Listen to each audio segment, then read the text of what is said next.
ఒక చిన్న గ్రామంలో ఒక సాయంత్రం అర్జున్ అనే చిన్న బాలుడు తన ఇంటి బయట కూర్చొని బాధగా కనిపించాడు.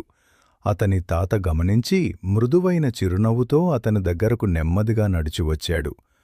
అర్జున్, నీవు ఎందుకు ఇంత బాధగా ఉన్నావు అని తాత మృదువుగా అడిగాడు. అర్జున్ ఒక చిన్న రాయిని తన్నుతూ, తాతయ్యా, నేను ప్రయత్నించడం వల్ల అలసిపోయాను.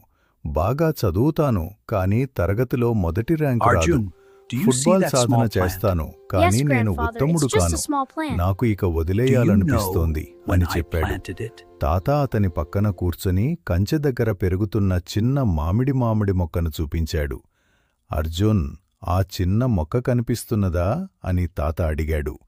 అవును తాతయ్యా, అది చిన్న మొక్క మాత్రమే అని అర్జున్ అన్నాడు. తాత నవ్వుతూ, దాన్ని నేను ఎప్పుడు నాటానో తెలుసా అని అడిగాడు. అర్జున్ తల ఊపాడు. తెలియదు.